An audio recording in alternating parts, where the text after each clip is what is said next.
le réalisateur de La chair de ma chair, Antoine Blandin.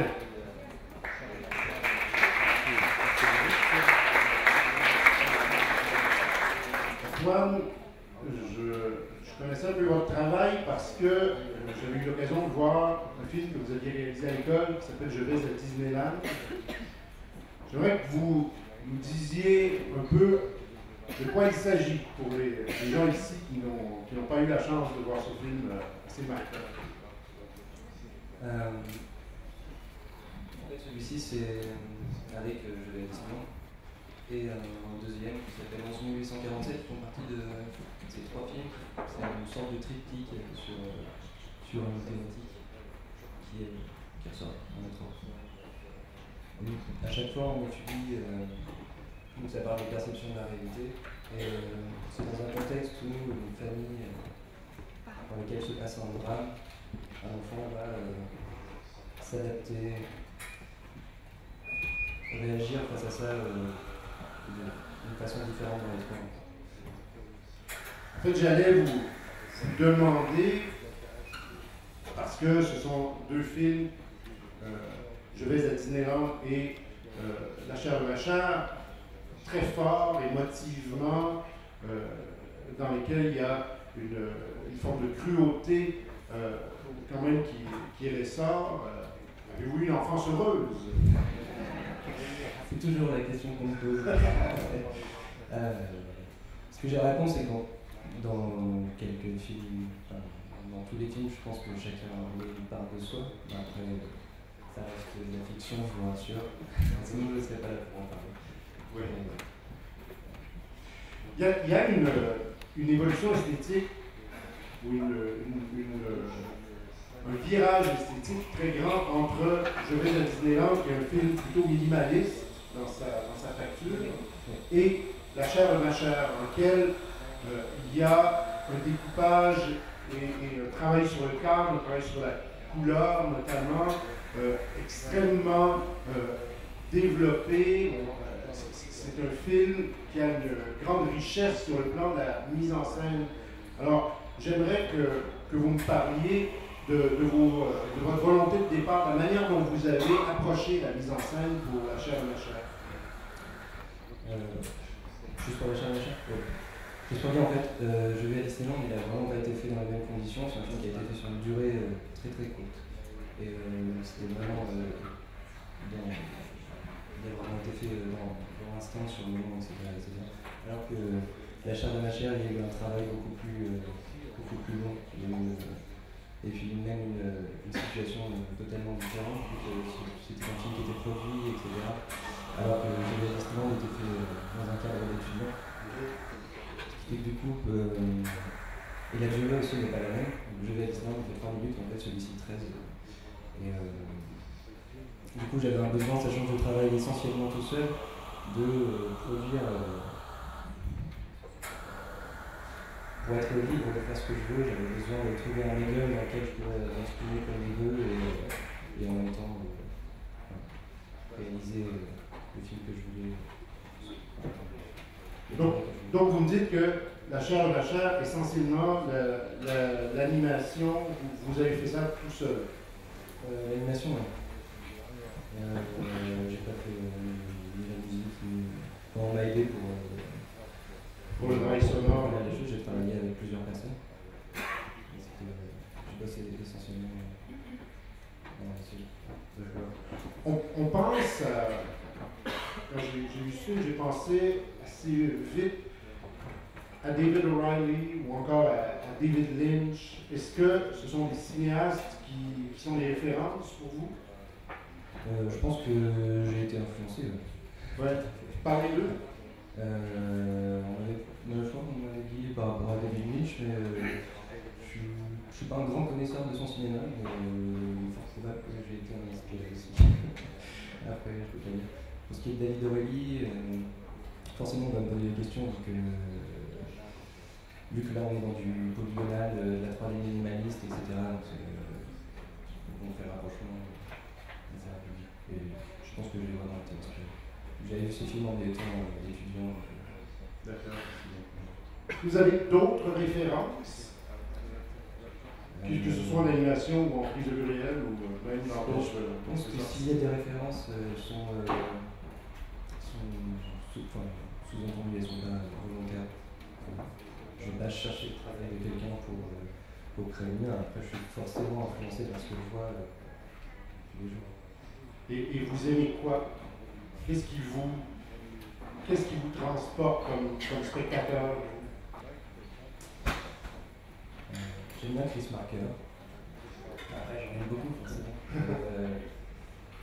J'en aime beaucoup. Juste le fait. J'arrive pas à catégoriser comme ça, à mettre un ordre de. Juste le fait que vous choisissiez que le premier nom qui vous vient à l'esprit, ce soit Chris Marker, c'est intéressant parce que là, on a un cinéaste qui aborde le médium cinématographique avec énormément de liberté, des films de factures diverses et, je dirais, une approche qui nous amène à l'essai ou à la philosophie. Et moi, c'est une chose qui m'a frappé avec La Chair de ma chair, c'est pour un film d'un très jeune cinéaste, il y a une densité dans le propos et une complexité et une richesse c'est un film qu'on médite. Les gens ici, pour la plupart, ils ont vu le film hier. Moi, c'est un film que j'ai vu il y a 4 mois, quand on a fait la sélection. Et c'est un film qui nous hante pendant très longtemps. Est-ce que ce sont des choses qu'on vous dit à propos de votre travail? Oui, c'est quelque chose dont on avait conscience avant même de le faire. Et effectivement, c'est quelque chose que je dois noter dans ce cinéma, dans ce que j'aime. J'aime bien les films qui nécessitent parfois plusieurs visionnages. Et peut-être que ça se transparaît dans les noms aussi. C'est pas mal. Et on avait conscience de ça au début. D'accord. Vous avez fait un travail sur la couleur très particulier avec certains plans très saturés, avec une lumière très contrastée. Donc, parlez-moi un peu de vos choix dans ce sens-là. Par rapport aux couleurs? Par rapport aux couleurs, oui, et à la lumière.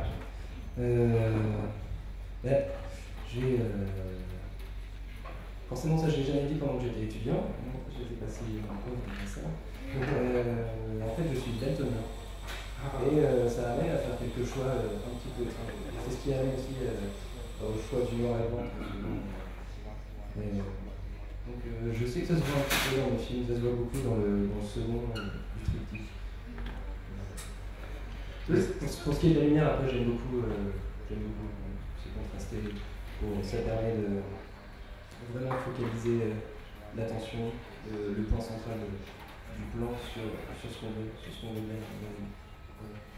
Et vous avez voyé aussi beaucoup le décadrage dans le film, c'est-à-dire des cadres qui n'ont pas du tout une composition classique, où on a l'impression que les personnages sont vus d'une manière extrêmement singulière. Donc, comment vous avez travaillé l'approche du cadre? C'est bien un petit peu comme ça. Naturellement, oui. Je pense qu'en fait, il y a eu un gros travail sur le storyboard qui était fait.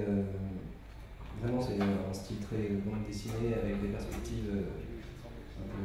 Enfin, pas du tout réalistes. Et en fait, au but de ce film, comme on ne voit pas normalement la 3D, on va avoir des perspectives parfaites, etc. Et en fait, si on regardait les scènes, c'est pas le meilleur exemple aussi. Si on voyait les scènes, si on tournait avec la caméra, on pourrait très souvent voir que j'ai vraiment triché. Les tables sont bancales, je vais voir le sol comme ça, et ça se voit un peu plus dans la lumière. Et donc tout est modélisé, j'ai modélisé des fausses perspectives pour vraiment rejoindre mon storyboard qui était en bande dessinée. J'ai vraiment sorti toute l'intention des plans. C'est dommage que je n'ai pas d'image de storyboard. On aurait pu faire le parallèle. Ouais. Je voulais vraiment retrouver toute l'intention de mon storyboard dans les plans de départ du film. Et ce qui est assez impressionnant, c'est que si on regarde le storyboard, on a vraiment, les images sont vraiment les mêmes en 3D. Tu as des questions venant de la salle pour Antoine? Oui, merci. J'ai trouvé votre film très beau, très fort, Moi, ce qui m'a frappé, c'est le look du personnage principal. Comment est né ce personnage qui est fabriqué uniquement avec des carrés, si je ne me trompe? Comment il est né? En fait, il y avait un désir de représenter les personnages de manière très simpliste, ce qui est encore plus frappant dans 11847, qui est fait entièrement de cubes. C'est pour le côté un petit peu universel, pour pas s'attarder sur un faciès particulier, pour qu'on puisse se mettre à la place du personnage encore plus facilement, comme des jouets d'enfants en fait. Et moi-même dans la manière de travailler en 3D, je prends beaucoup plus de plaisir à travailler de cette façon. J'ai l'impression de faire des Lego en fait. Du coup je me focalise vraiment sur l'essentiel et je ne vais pas chercher la courbe ni... Une dernière question. Je voulais juste avoir des détails sur la bande-son. Il semblait qu'il y a une espèce de bourdonnement, on a l'impression d'être à côté d'un câble électrique tout le long. Voilà, je voulais savoir. Alors tout le monde ne le remarque pas, je crois. Et ce bourdonnement en fait il était vraiment voulu, peut-être qu'il est plus fort que ce qu'on a vu, mais je crois que là je le voulais même encore plus fort.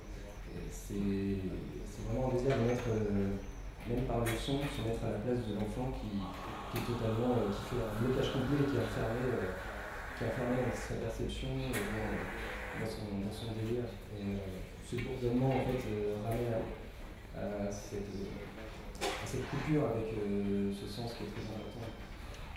Antoine Blondel, merci beaucoup.